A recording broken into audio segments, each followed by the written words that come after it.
માથા ગુથે નેણા રે યાજે આ માથા ગુથે જે નેણા રે યાજે રાતે વાસીદા બાયુ જે કરશે આવી કરણીની થાશે વડ વાંગડ ઊંધા માથે ઈ લટકે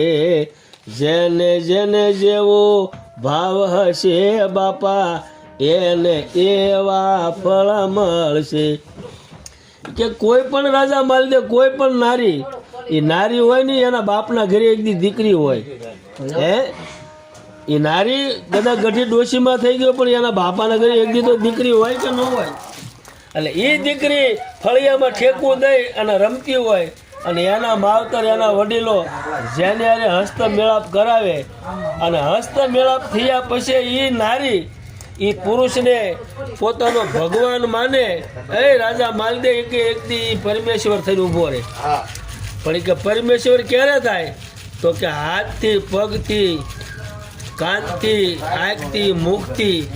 મનથી પોતાનું સૂક્ષ્મ સ્વરૂપ છે આપણું અંદર એનાથી પણ જો કર્મ ન થયું હોય તો કારણ કે એનો જે હસ્તમેળાપ કર્યો એ જ એનો ભગવાન એને ભગવાન કેમ કે નારી ભજે નરને નર ભજે નારાયણને નારીને કોઈ ધર્મ ને નારી પોતે જ ધર્મ માં નો હોત તો આ દુનિયા નો હોત માં નો હોત તો આ દુનિયા નો હોત ભાઈ આ રસાયું કોઈને માએ બરોબર હા એટલે પણ કે જો ભગવાન માનશે તો કે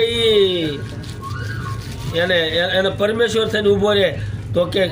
કરમ તો કે તમે કીધું માથા ગુથે નેણા આંજે પાછા રાતે વાસીદા કરે એટલે આનો અર્થ શું થાય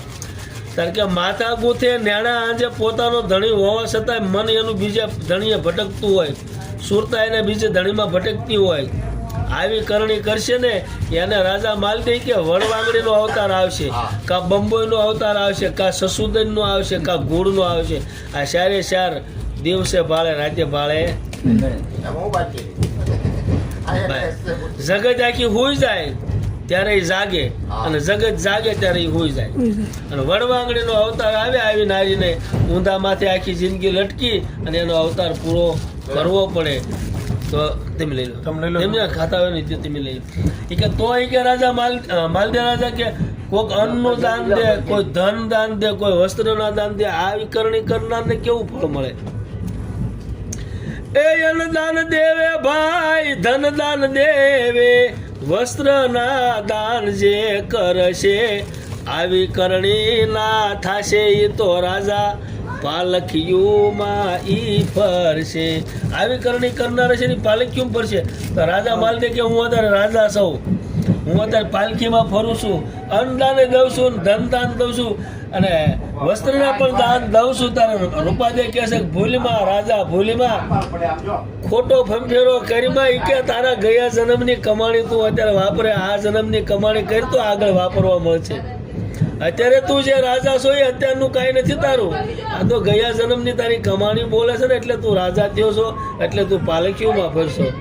છેલ્લે હારી ગયો ને રાજા માલદે તારે હાથ જોડીને એમ કહેવા મળ્યો કે મારે બીજું કાંઈ નથી જાણવું પણ આ મારી માલપા બોલી રહ્યો છે મને ખવડાવી રહ્યો છે મને વાતું કરાવી રહ્યો છે આ કાયાની માલપા જે હસલો છે આનું કલ્યાણ કરવું હોય તો શું કરવું પડે ત્યારે છેલ્લી લીટીમાં રૂપાદીએ કીધું એ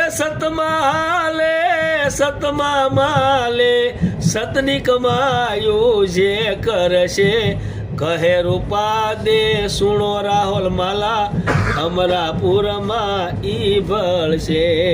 કહે રૂપા દે સુણો રાહુલ માલા અમરાપુરમાં ઈ વરશે કે આવા નર હશે કે નારી હશે પણ સતમાં હાલે સતમાં માલે અને સતની કરે જો કમાય તોય અમરાપુરમાં માલીએ કે નહીં અમરાપુરની આશા રાખવાની નહીં તો અમરાપુર કોને કેવું માણસને જીવતા જીવ મરવું છે એવું કહે છે ભાઈ જીવતા જીવ પહેલાં મરી જાવ તો બધું સમજાય તો મરવું એટલે શું એટલે સંતો કે મરવું તો સૌ કોઈ કહે મરી જાણે ના કોઈ જો એકવાર એવું મરે ને તો એને ફરીને મરવાનું જ ન હોય ફરીને એને મરવાનો પ્રશ્ન જ નથી આવતો પછી પણ આ બધું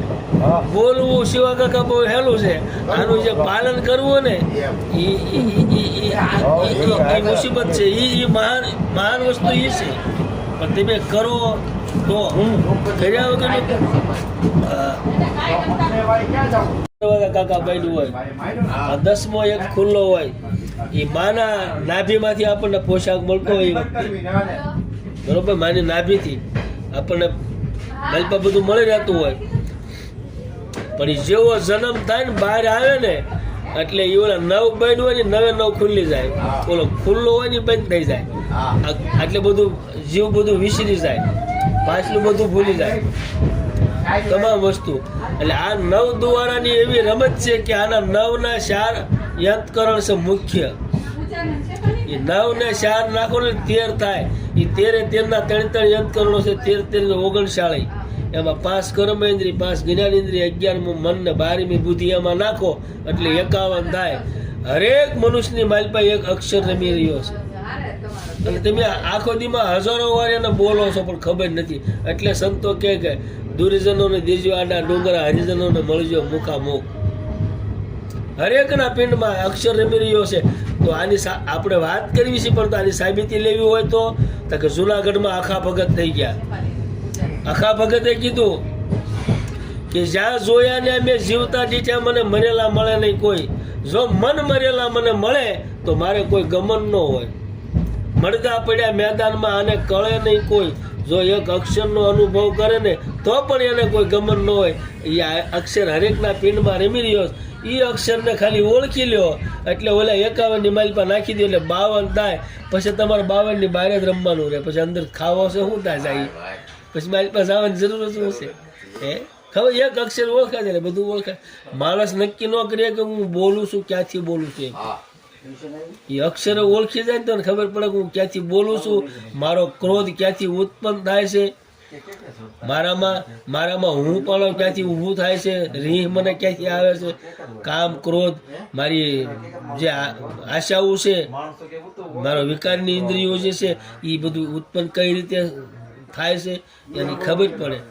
કેમ કે આપણે મત દેવા જઈએ, કેમ ભાજપ કોંગ્રેસ 2 પાર્ટી છે, એમ આમાં 2 પાર્ટી રમી જ રહી છે. ભાજપ કોંગ્રેસ જ છે. તો જાણો તો કામ ક્રોધ મોહ લોભ અહંકાર અભિમાન આ બધું છે જ એક બાજુ પાર્ટી. આને કોક મારે તો ઓલી પાર્ટી ઊભી થાય, દયા ધર્મ શીતળ સંતોષ વિવેક ને વાણી, તો એ બધી વસ્તુ એવું છે. પણ આને કોઈ મારનાર જોઈએ, કારણ કે